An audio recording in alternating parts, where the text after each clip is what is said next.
Good afternoon, everyone. Welcome to Nicholas County Board of Education regular meeting Thursday, March the 6th, 2025. At this time, please stand for a moment of silent reflection.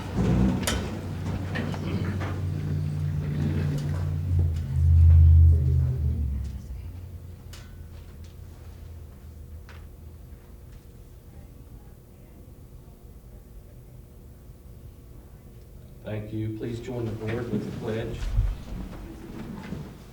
I pledge allegiance to the flag of the United States of America and to the republic for which it stands, one nation, under God, indivisible, with liberty and justice for all.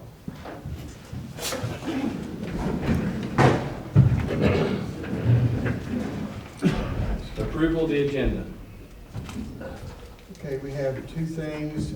First of all, on 15A and B, we will not be having student disciplinary review hearing tonight, is that correct? So we can eliminate 15A and B, and then we need to have an executive session on personnel after 16, after the employee discipline.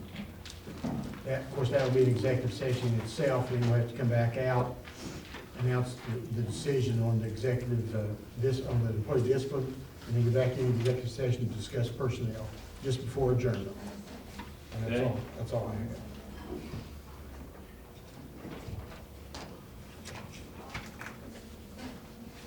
Student representatives this evening are Chloe Odell and Abby Childers from Richwood High School at this time. If you'd step up there, please, ladies.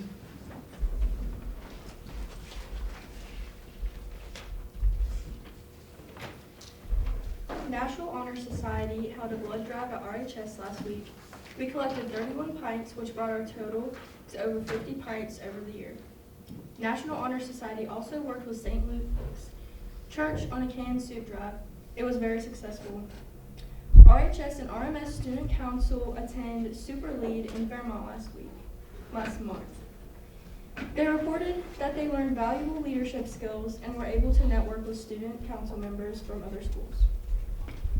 Kaylin Williams competed in the state Poetry Out Loud competition last weekend. She placed in the top 10 for the state. Autumn Knight's Young Writers story won first place at the county level for grades 11 and 12, and Kaylin Williams' Young Writers story placed second at the county level for grades 9 and 10.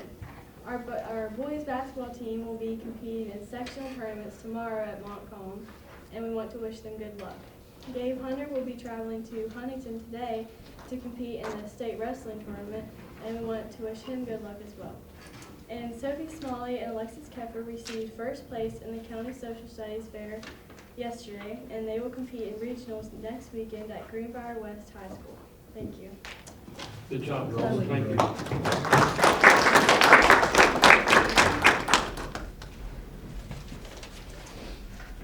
Okay, approve the minutes of the meetings held on February 24th and 26th, 2025.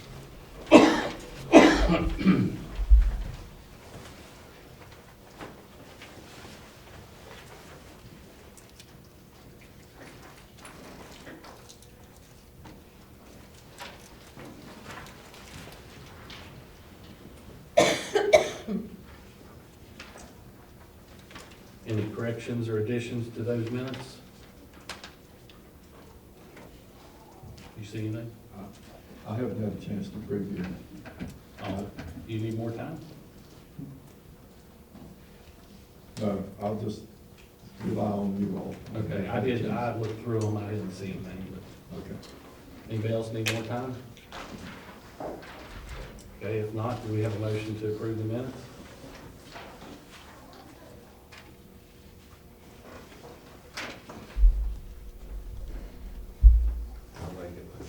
Mr. Berry makes a motion, seconded by?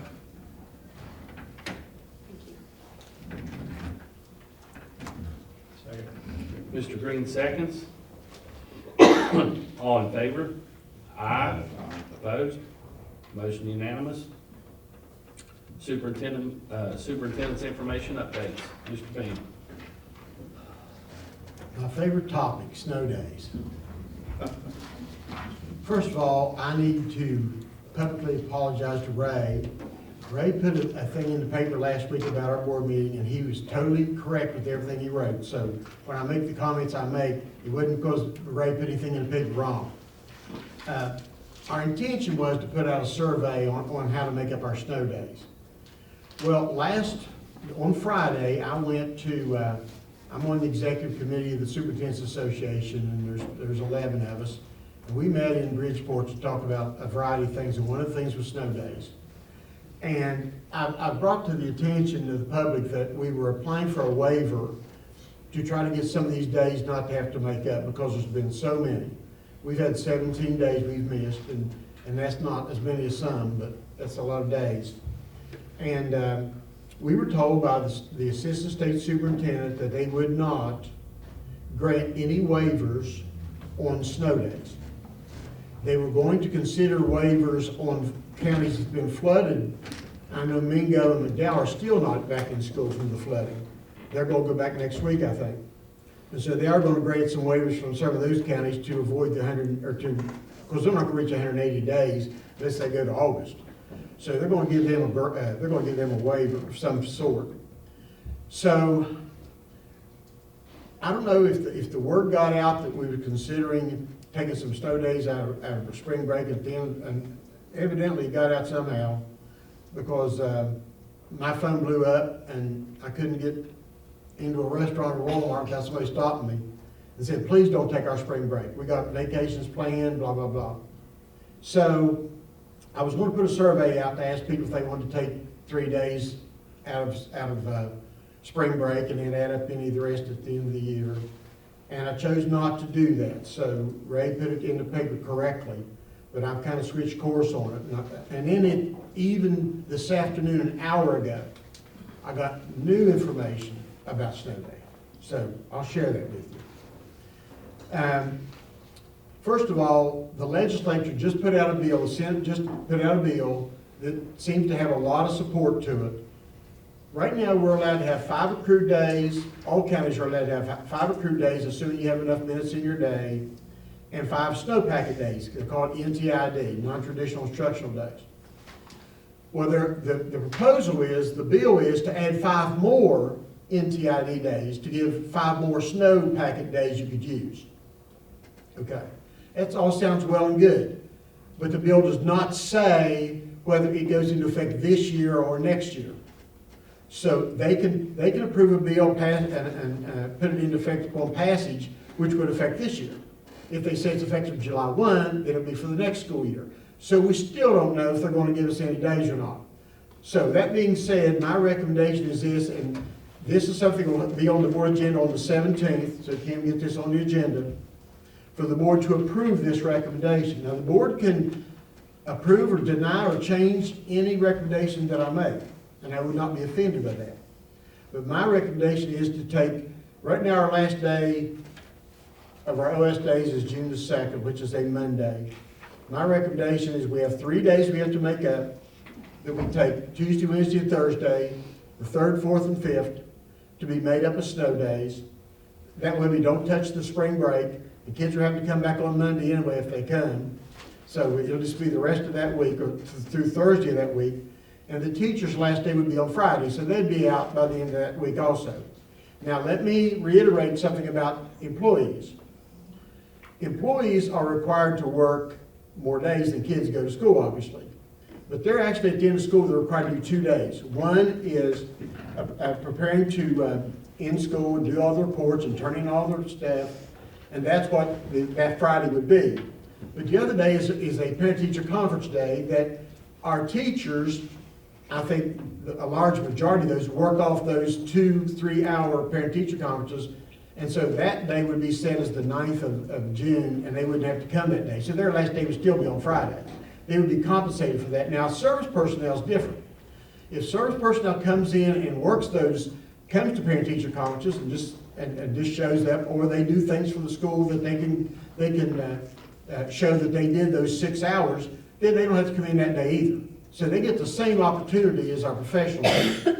But so that's the only thing. When I say the last day for employees is the 6th, That's assuming they've worked off their 6 hours for the parent-teacher conference. If not, they have to come in and work that day.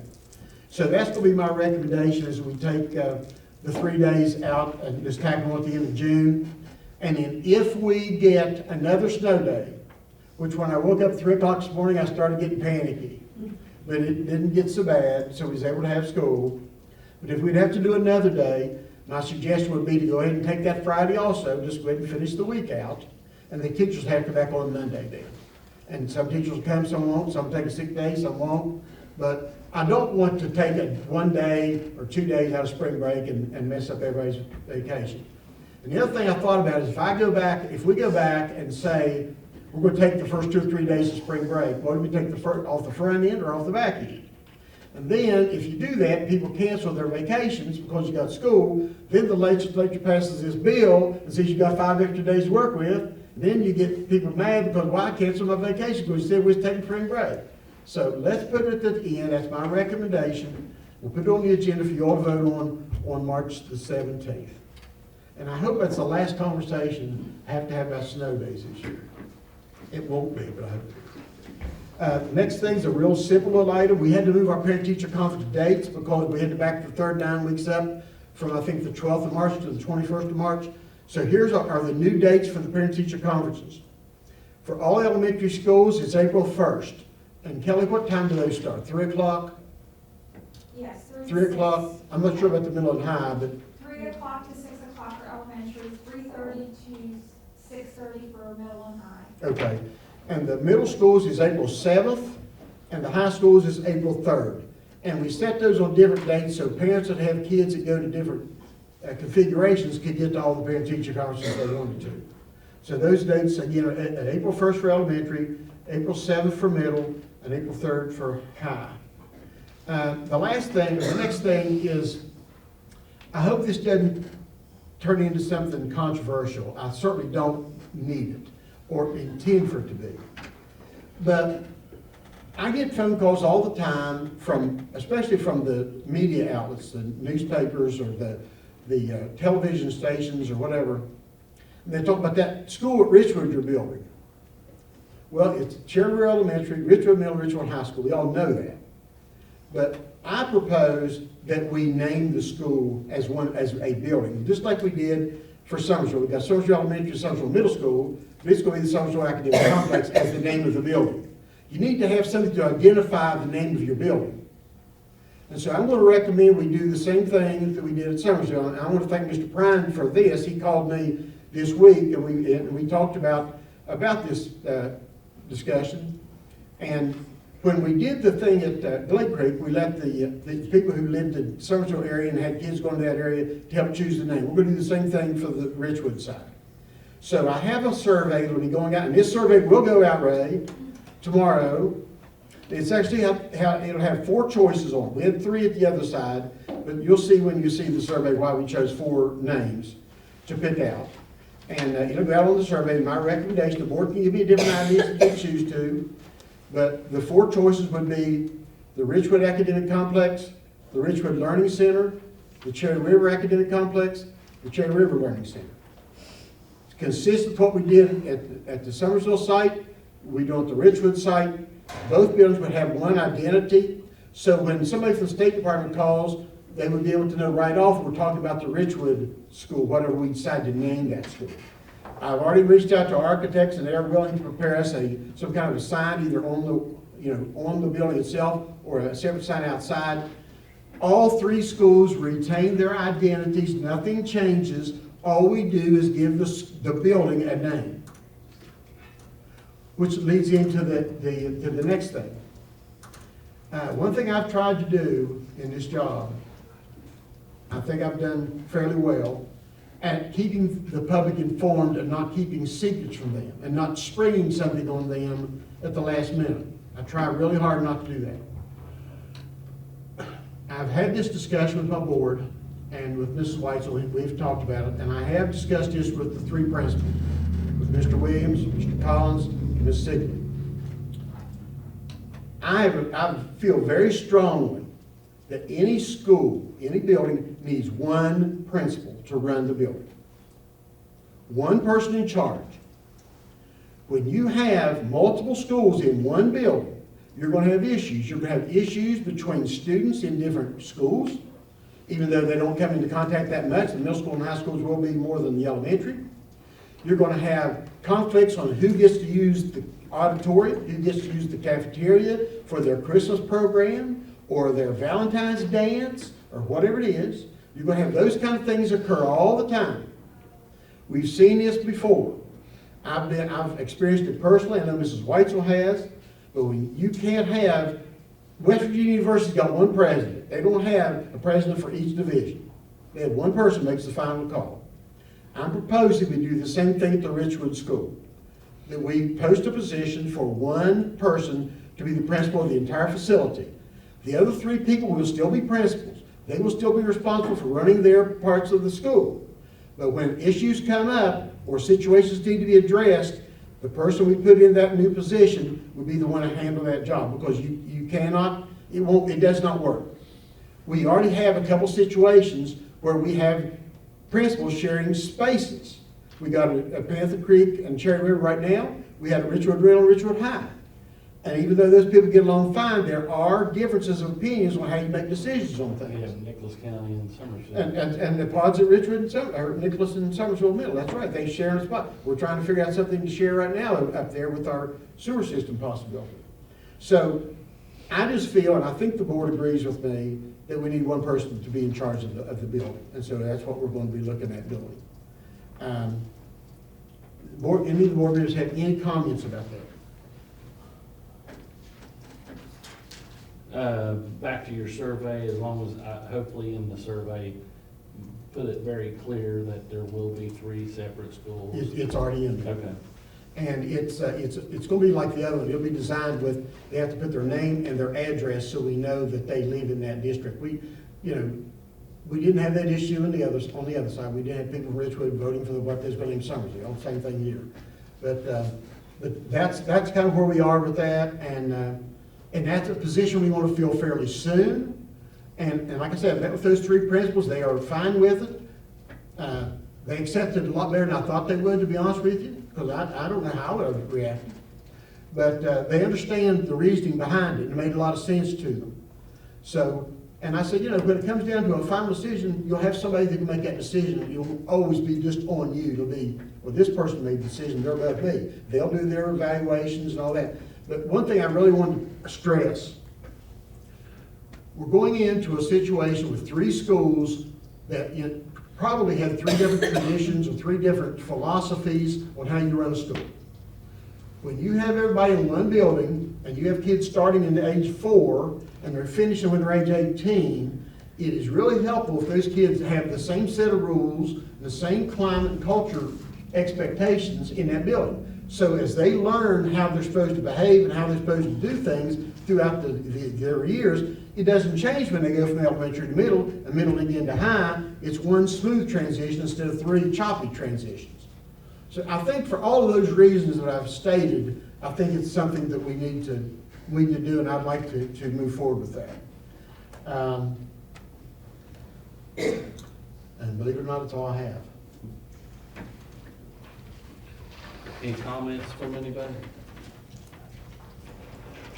Okay. Having delegations? No, sir. Thank you. Action items A, discussion with possible action on approval of the putting participation in extracurricular activities policy out for a 30-day public comment. So this policy was already in effect, it just changed a little bit of words, correct? What was? Yes.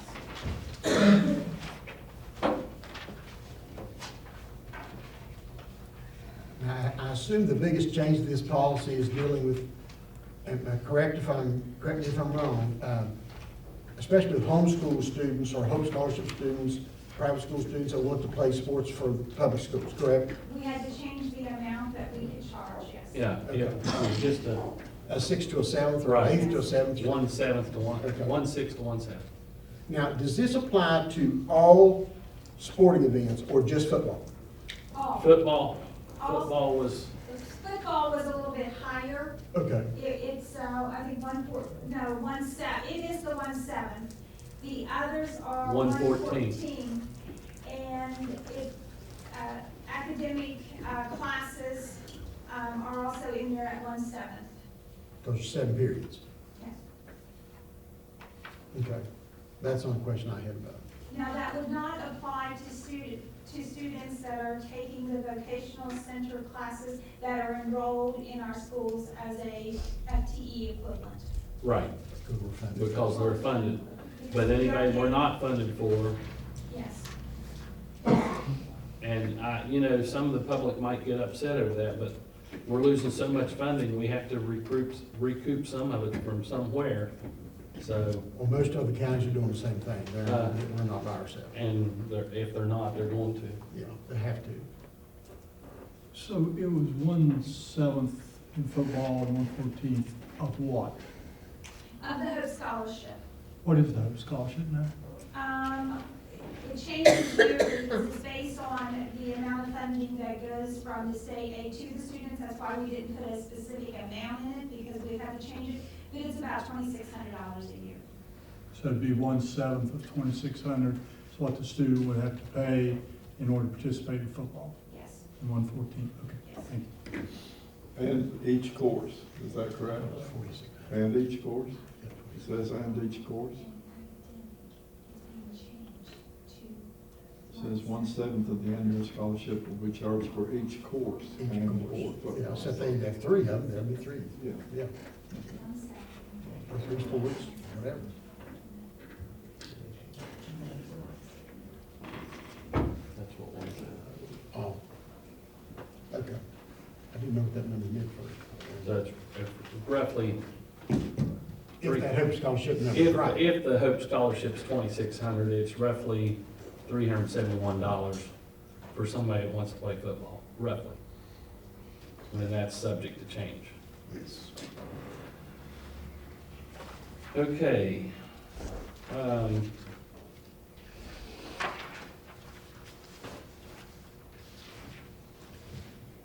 So I'll go ahead and go through these action items, and if y'all want to vote on them separately, we can, or we'll vote on them as a group. Action item, was there any other questions or discussion on that first one? Okay. Discussion with possible action, B, on the approval of proclamation changing the name of Elementary Nicholas County Track and Field Day to the Jack Cole Memorial Track and Field Day. Is there any discussion on that?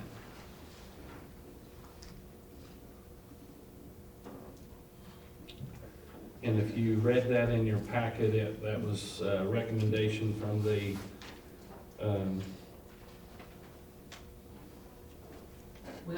Wellness Committee, thank you. Lost my train of thought. Okay, if there's no discussion on B, let's go to C, discussion with possible action on approving Summersville city limits being extended to annex Route 41 to and including the Summersville Academic Complex property. This will only include Route 41 Road and the Summersville Academic Complex property. And I will say, it's a huge, help to us when we have the city of Summersville pro-ops. And if they didn't annex this, then we couldn't have them. So that's what I have to say about that. Anybody else? Any discussion?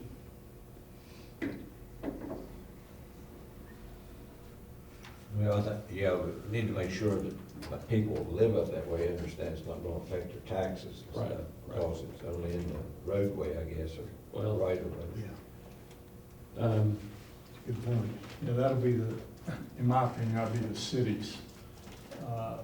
We'll explain that during their annexation process. The city will be, I'm sure, making that point to those people.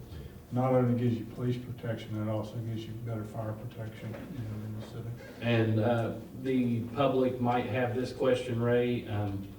The city said they would not charge us for the construction costs that are, tax us on that, on currently what's going on now. If we do something in the future, we may have to pay a tax on it, but, Everything within the scope of the project we're doing right now would not be taxed. right.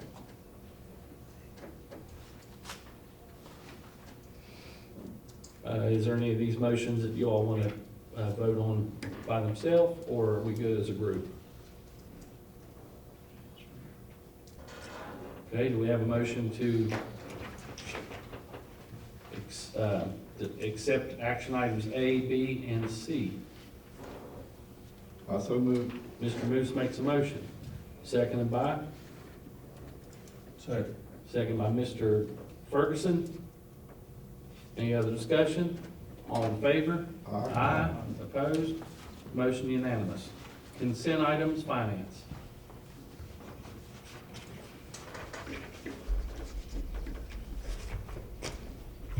Okay, you guys should have payment of current invoices in your packets.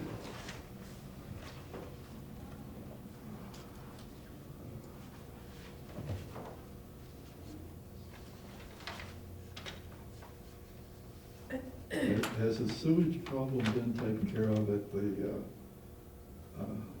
Richwood High School, Middle School? Or, I see a charge on here for the, Our acting maintenance director's back here in the back, she can answer that question for you. Yes, they worked extensively. Howard's head is all beat up on top of it and crawling under the pods, but it is flowing now. If we can make it a couple more months. That's what I say, just a couple more. thank you.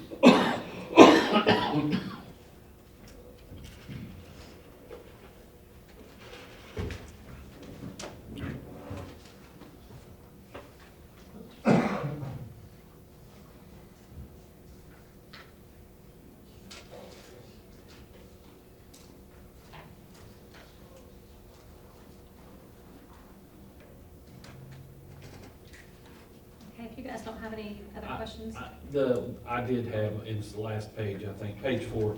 okay? Bureau for Public Health, renewal of Class S wastewater, is that the one at Panther Creek? Yes, Okay, all right, that's what I think. yes, we're gonna discontinue using the company that we were using, and we have 2 people, I think, now that are certified to be able to do that here Which is in-house, a lot so that'll cheaper. save us money. Yes. Thank you.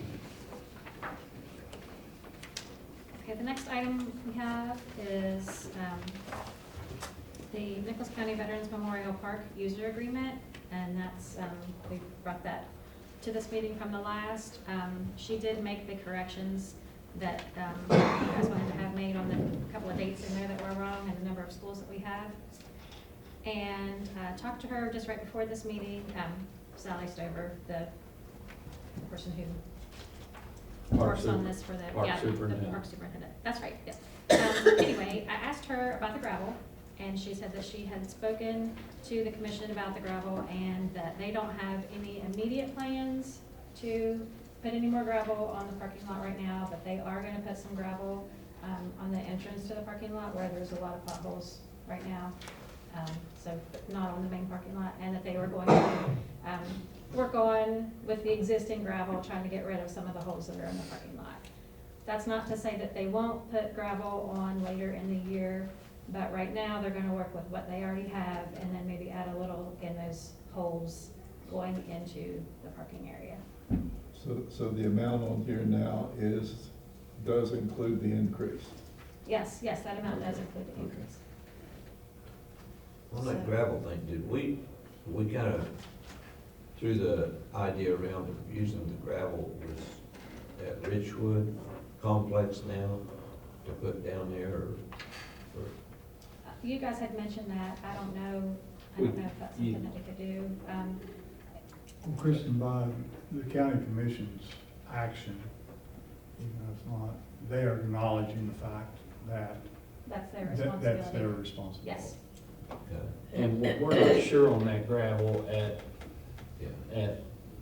at Beaver, because we're not sure if that's our gravel or The construction company. actually, who owns it now? Camden's. Camden's. So, Well, we know the property has to be put back. So if it has to be used for that, it'll have to be used for, I mean, it'll have to be to their satisfaction. I'm Right. saying. right, so, We don't know really, right? We also had a proposal from Richfield to gravel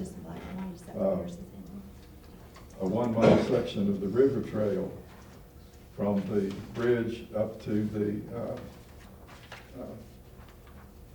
inner city, well, right there at the, old bus depot. yeah, the old depot. And they have a 4-year lease on that property now, so I think we're gonna get some proposals from different people. Wanting that once we gravel. know how that gravel's gonna be used, or can be used. Well, as muddy as it is over there, unless, and I wasn't over there when they put it down, but if they didn't put road fabric under that, it's gonna be pretty, it'll have some gravel in it, it's gonna be a lot of mud too. So, which would be okay for a trail, you know, but, yeah, you're right, we probably will have a lot of people inquiring about that, but. And you won't be able to take it out of there until the pod company does their thing. I'm just glad we're to that point. Yeah. Yeah. Okay, the next item.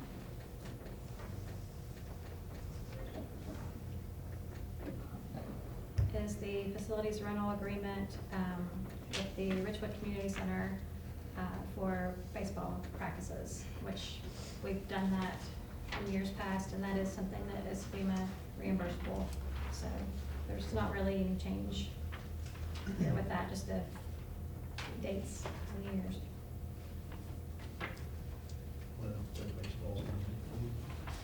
I don't know.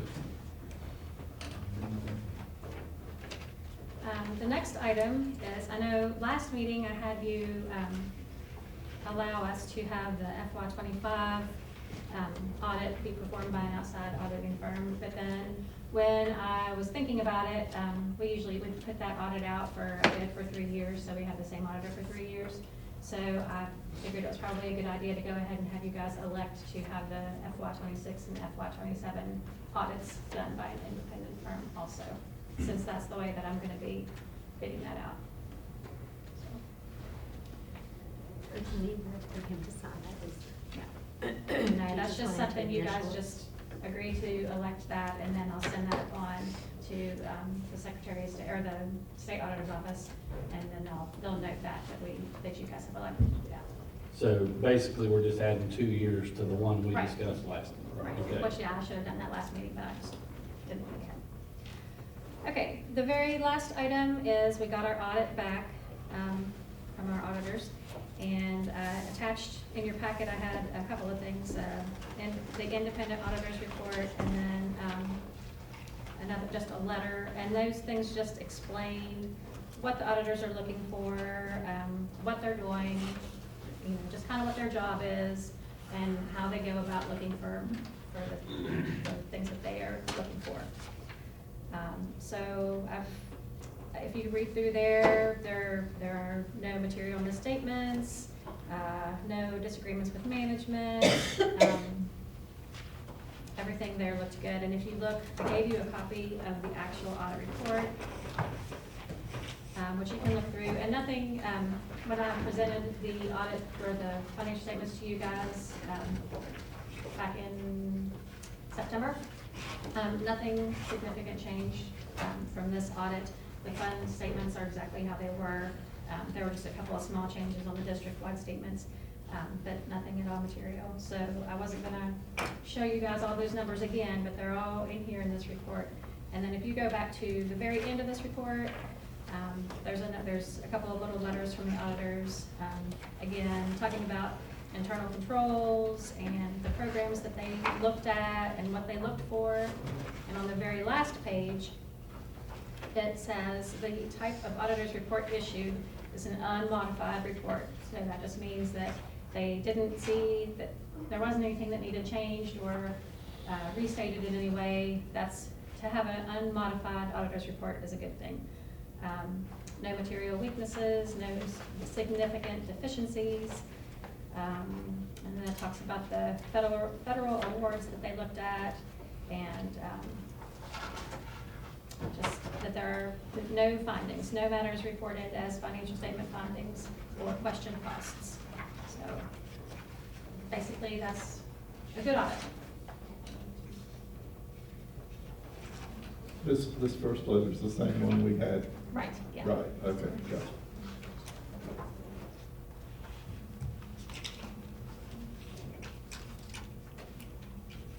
So, I noticed our net position increased, and that's because of our new construction.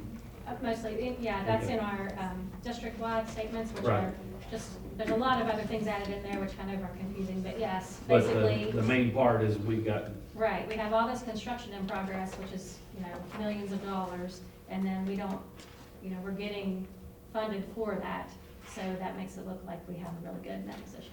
I mean, yeah, makes it look good. yeah, right. In other words, So I'm sure that Mr. Ferguson will look through this Yes. with a fine See, tooth, look, he's already started. and you will let us know, right? That's like when all your checks come in at Well- one time in the month, your checking account looks real good. Right, yeah, if Until- you look at those statements, it does, we have all this going on, and that is, that's an asset to us, so. There was one thing that caught my eye, right off the bat, is expenses increased by 8.7 million. And revenues increased, so you still have a net position. So a lot of them will be, those expenses are going to be there. Will the revenues be there? I mean, what we're budgeting, some of those things and stuff. Right. So, I don't know if you're looking at total expenses, because that's something that's kind of going to fluctuate from year to year anyway, as we're doing this construction. We're showing the expenses No, this in was that operating. fund. This Is that was- just from Fund 11? This was operating expenses? Okay, yeah.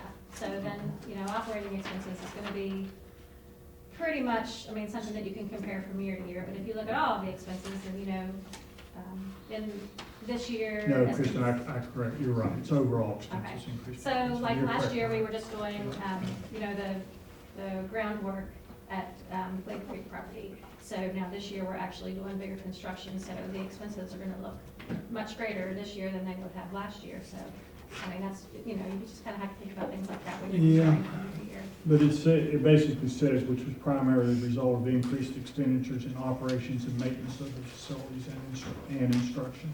So really what your operating expenses cost on. So but the revenues increased too, so we just have to see from a revenue standpoint, the expenses are gonna be there, Right, or increase. right, right. And one thing we've talked about before too is, when we have increases in our salary costs, a lot of times we get state aid money to help cover part of that, but that doesn't cover all of that. So when there are employee raises, which I don't know that that's going to happen until legislature this year, but when there are, we get more money for that to offset the increase in our costs, but also the county has to kick in more money because that's only based on 200 employees and not based on any kind of supplements or anything. So when that happens, we end up having to spend a little bit more out of county money. The good news is, right off the bat, it's an unmodified, it's what they call a clean opinion, which means Kristen's done a good job, the county's done a good job, they don't see anything material that sticks out at all, so the accounting should be accurate, and then it's just getting into the accounting and into the funds, see what those funds obligate you to spend on or not spend on, and stuff like that. That's the only part I could read, and it all said everything was good. Yes, it's a clean opinion.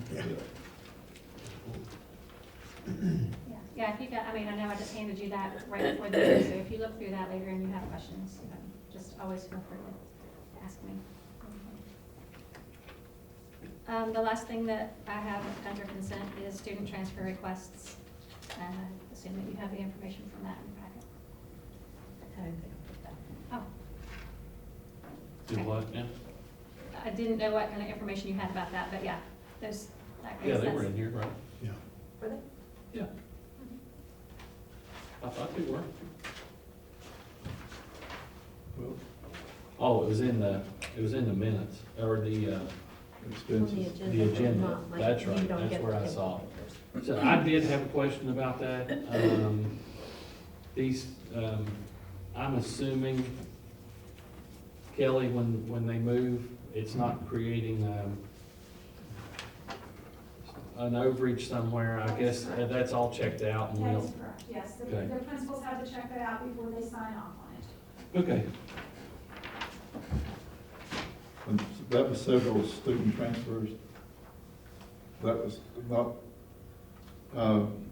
it just says Campbell County Schools mid-year student transfers, so that was several students, not just one student, right?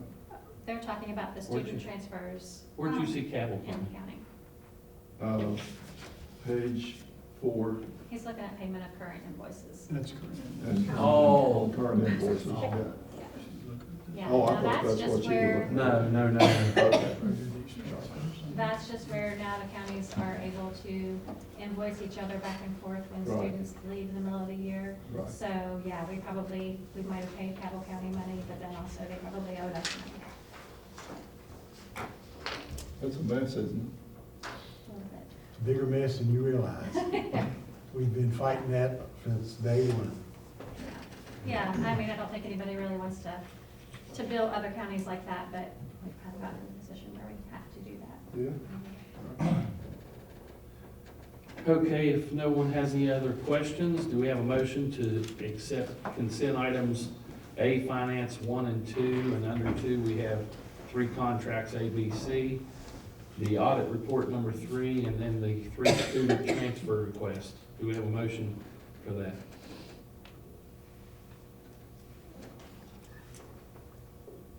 I'll make that motion. Mr. Berry makes a motion, seconded by? Second by Mr. Green. All in favor? Aye. Opposed? Motion unanimous. Personnel.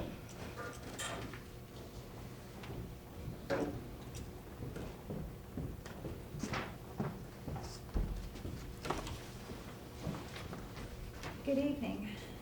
We have a few changes in the personnel, and they are highlighted in red. We are striking Stacy Savage. We're not recommending her at this time. And then Monica Smith is a cafeteria manager, not a cook one. And then Monique Rose is pulling her retirement.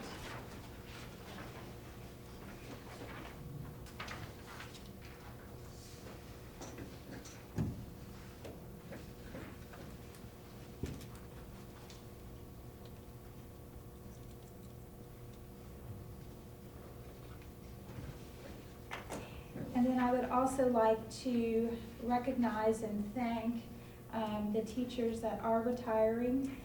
Denise Ringman as a social studies teacher at Nicholas County High School, Leonard Tyree as a 6th grade teacher at Summersville Middle School, Jennifer Gatewood as a Nicholas County High School teacher, and Monica Smith as a cafeteria manager at Glade Creek Elementary. I would like to thank them for their years of service to Nicholas County students.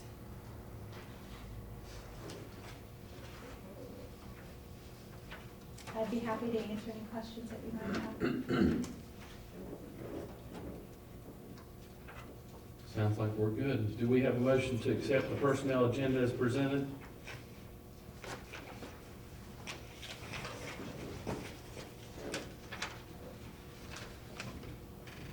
Just a second. You're fine.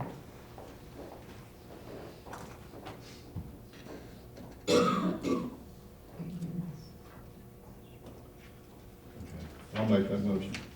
Mr. Moose makes a motion, seconded by? Second. Second by Mr. Berry. Any other discussion? All in favor?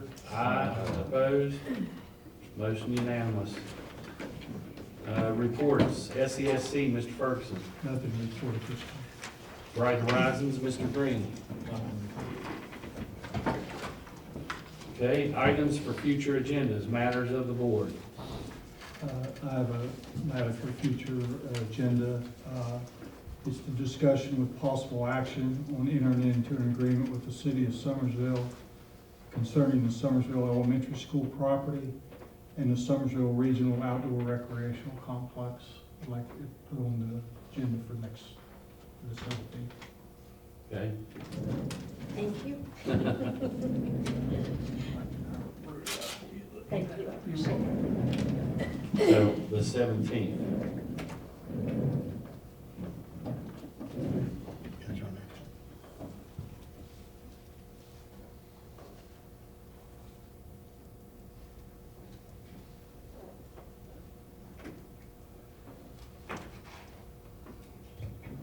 Okay, any other agenda items for future agendas? I did have a matter of the board. Desiree Gross sent me an update on the dental program that we agreed to. So Nicholas County Schools, they've served Birch River, Zela, Summersville Elementary, Panther Creek, Cherry River, Golly River, and Richwood Middle High School. They had initially only scheduled one day at each of these schools to get started, but however, it's evident now that they had to see additional students, so that's a good thing. In a way, that's a good thing. Patients seen for cleanings, exams, and fluoride, they've seen 70. Sealants placed to protect teeth from cavities, 225. 332 teeth were treated with silver fluoride to stop the cavities at the current stage until they return to fill them. So in layman's terms, they have seen 332 teeth with untreated cavities. So 70 kids. So that's. I'm glad we approved that. Yeah. Will you forward me that? Will you forward me that? I will. Okay. Yes. So that's what I had to say this time. Anybody else have anything?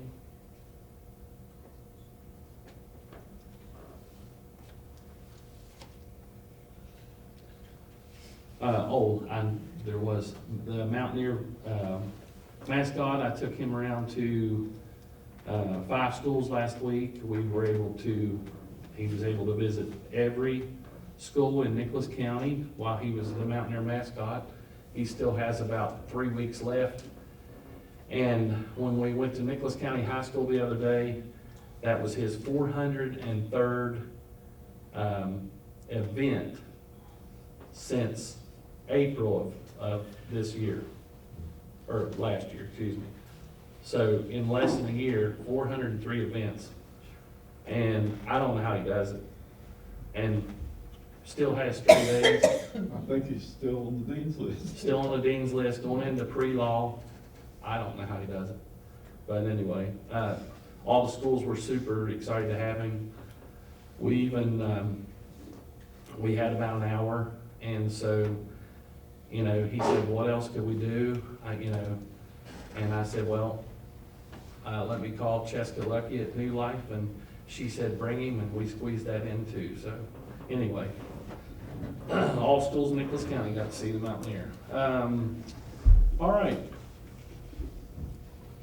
So future meeting dates, regular meeting, Monday, March 17th. And these are all starting at 4, but could change if expulsion hearings are added. I want to add March 24th. Okay? We want to keep that on the calendar just in case we need it. Okay, so March 24th. At 8:30 in the morning. It's only to approve the bids of the sewer system if we get bids submitted. If we don't get them, then we'll cancel that meeting. But that's the only item that we really need to do. Are we all, March 24th? are we all good with March 24th? Don't we have a work session at 2 p.m. that day? No, we're not going to have that. We're not going to have a work session at all that day. Oh. Well, we were, but it changed this afternoon. We don't need to have the work session. Kristen needs more time to get ready for her budget, and we don't have to do the personnel hearings until early April. Okay, so give me that again. 8:30 on the 24th. 8:30 on the 24th. Is that And it's fit to approve the bids on the sewer system. Does that fit your schedules? Yeah. Did they have a pre-construction bid on the sewer? How many showed up? One. Yeah, that's what's scary about it. And in the event, like, if one of you can't be here, you could call in, no, it's just one item. You could call in and not have to get in if you're But we don't wanna hold shooting that moose or up. whatever you're doing. I don't know what you'll be doing next, or cruising or whatever. Cruising. Just saying. March 24th, 8:30. Listen, my next cruise in about an hour. Oh, okay. Okay, regular meeting Monday, March 7th, April 7th. April 7th, sorry. Tuesday, April 15th will be a reconvened meeting to do the levy rates. And that'll be at 8 in the morning. And then D is Monday, April 21st, regular meeting. Those are all at 4, the regular meetings are all at 4 o'clock. Now, which one was that, March 24th, you said, At March 8:30. 24th, 8:30. or? Okay, that, Squeeze it between A and B.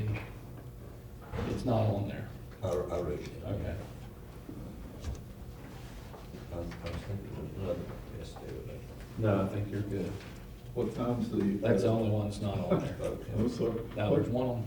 What time's the Turn your page. the Oh, 15th 8 a.m. Turn your page. meeting? Yeah, that's just to approve the levy rate, that's another one. That's one that's required by state law. Every year we have to do that third Tuesday of April to approve the levy wait, rates. Okay, 8 a.m. Ordinance over Yes. here. Yeah. Okay. That's 21st, right? That's actually during spring break, so a call in there is fine too. Okay. Okay, of course, 15 was scratched, A and B, no student disciplinary hearings. So at this time, we need to have an executive session for an employee discipline hearing. So do we have a motion to go into executive session? Make a motion. Mr. Berry makes a motion, seconded by? Second. Second by Mr. Moose. All in favor? Aye. At 4:52. Okay, do we have a motion to come out of executive session? So moved. Second. Mr. Moose makes a motion, seconded by Mr. Ferguson. All in favor? Aye. At 5:03. There were no decisions made in executive session. I thought we did. No. I'm sorry. We can't. We discussed. I got you. My recommendation is that the board terminate the employment of Teresa Johnson as a sub for Nicholas County, Effective, effective immediately. okay? Does someone want to make a motion for that? Make a motion. Mr. Green makes a motion, seconded by Second. Mr. Moose. Any other discussion? All in favor? Aye. At 5:03. Now we will need another executive session for personnel. I move we go into executive session. Personnel matter. So Substitute teacher. Mr. Ferguson makes a motion to go into executive session for personnel matter, or personnel discussion. Seconded by? Seconded by Mr. Green. All in favor? Aye. Aye. At 5:04. Do we have a motion to come out of executive session? So moved. Second. Mr. Moose made the motion, Mr. Berry seconds. Aye. All in favor? Aye. At 5:39, there were no decisions made in executive session. And at this time, do we have a motion to adjourn? Make a motion. Mr. Green makes a motion to adjourn, seconded by Mr. Ferguson. All in favor? Aye. Aye, at 5:39.